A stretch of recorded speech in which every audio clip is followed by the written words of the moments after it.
Jackson State versus Alabama State.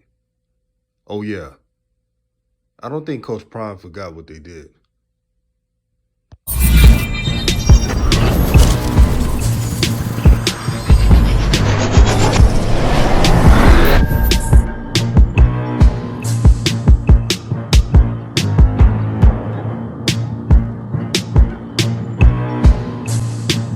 Everyone, this is DJ's Raw and Cut Truth, giving you the raw content that you deservedly need. And I want to say peace and blessings to everyone. I hope you're having a great Friday for those who are listening. And tomorrow, Jackson State versus Alabama State. Should be a good matchup. I still believe JSU can win in a rout if they do what they're supposed to do. If they're focused, not getting caught in the hoopla of homecoming. You know how it is. Beautiful women, good food, good vibes, all that. But I hope they're focused.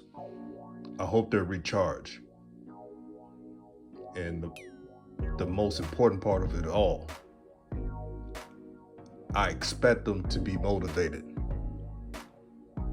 Last spring, a bunch of SWAC teams, every time they had a win against JSU, they were rubbing it in their faces. Talk a bunch of trash, and trash talk is part of football, we get it. But they were feeling themselves. And I believe it was Alabama State's homecoming. Correct me if I'm wrong, for anyone that's listening. In the scoreboard, they had a picture of Coach Prime, present state, and then they had a picture of Coach Prime in his draft day picture. And they were playing It Must Be the Money song, kind of mocking him. I'm actually happy about that. Because if we're going to get that type of Jackson State, last game 61-15 against Alabama A&M, the so-called team that others picked because they couldn't stand JSU, yeah, that team. If they're going to look like that, being motivated, I want all SWAC teams to talk trash to them, if that's going to happen. Now, we know there was factors. I played a previous video of Coach T.C. Taylor, how he explained that with this offense and the talent that they have, it makes his job easier, and it should. This is why JSU should retain Coach TC at all costs. I think that will happen. I have a good feeling about it. He played at Jackson State. The fans appreciate him. The players appreciate him. He's a player's coach. He relates to them. He's young. And most importantly, he has the trust of his quarterback. He was talking about how Shadir Sanders, his intellect, his study for the game, his breakdowns and film session is why he's excited to coach this offense.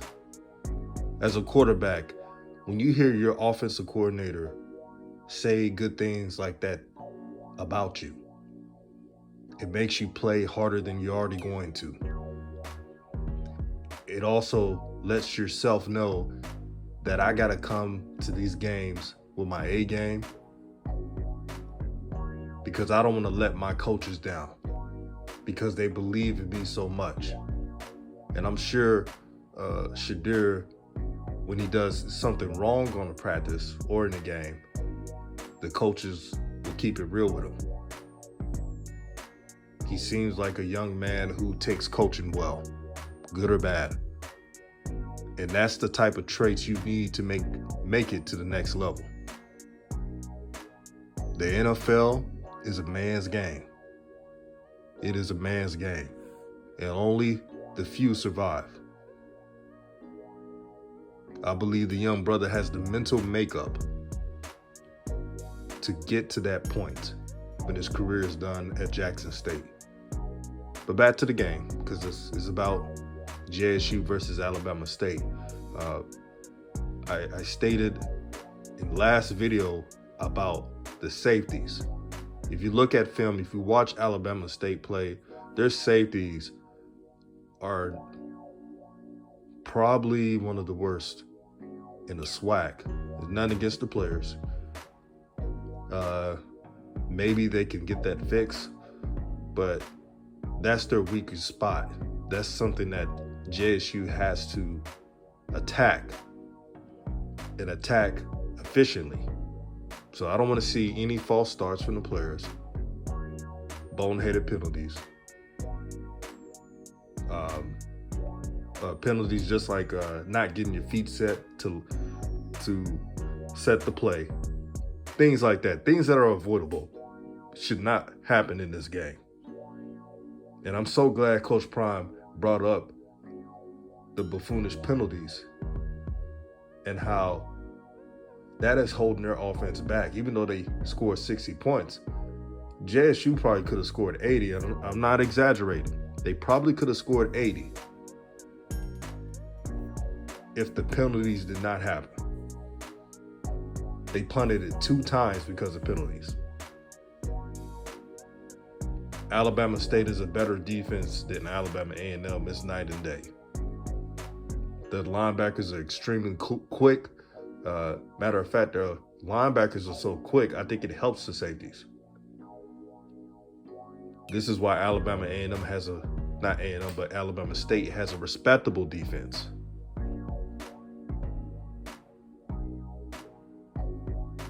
JSU's defense, they've been shutting everything down. They play a cover 0, as we all know, and they dare you to throw at them. And they have DeJohn Nugent-Warren, who shuts out one side of the field. He's so important. When he did not play against Delta State, it was noticeable.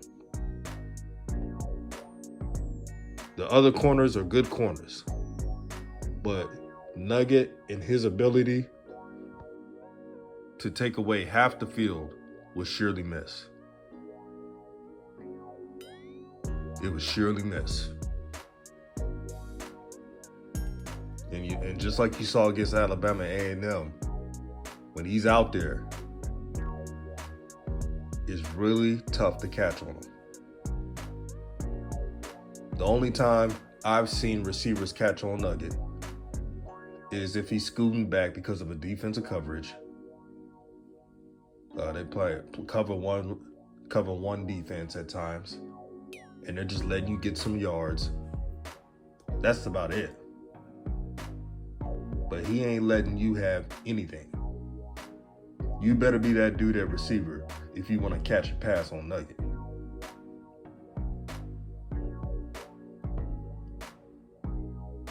But the JSU defense has to remember what happened last season.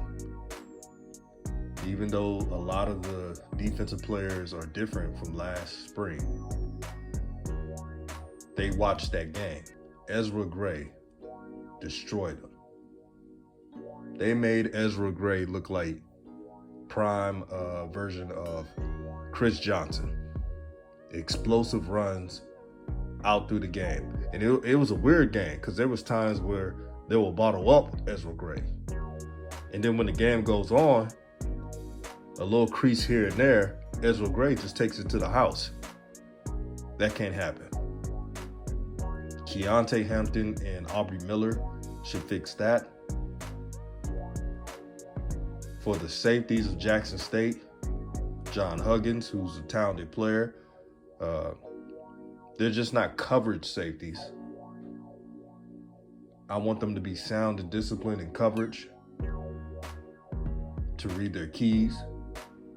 If JSU does that on defense, and if JSU is consistent on offense, take away the penalties, continue to give it to your receivers, especially Rucker, and I would love them to use Weidman more. If they do this, my prediction for the game is 38-14.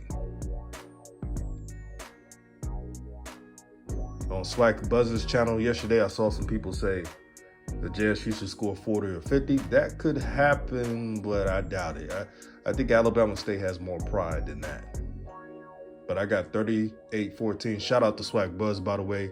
Also, shout out to the CFL podcast.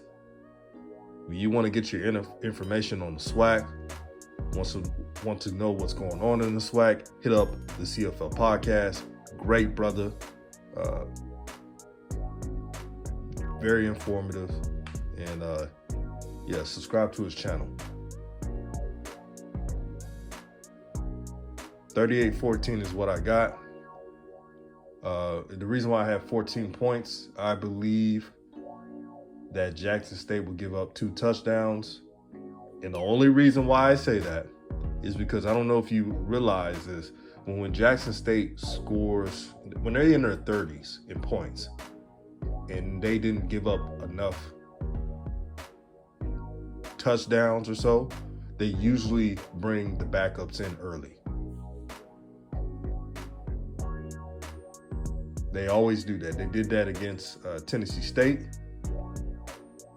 They played a lot of backups against Delta State. And they played a bunch of backups early against Alabama A&M. So they like rotating their players. But 38-14, I believe Alabama State will play hard. They'll play desperate. But at the end of the day, with Coach TC coaching this offense, having them focus, Dennis Thurman doing his thing, I have JSU winning. So please give me your predictions, scores. Let me know how it's going to go. Also, before I go, I want to say I appreciate everybody for tuning in to all the videos, for liking, sharing the content. I thank you. And let's keep the positive energy going. Keep the synergy going. Have a blessed day. And I'm out.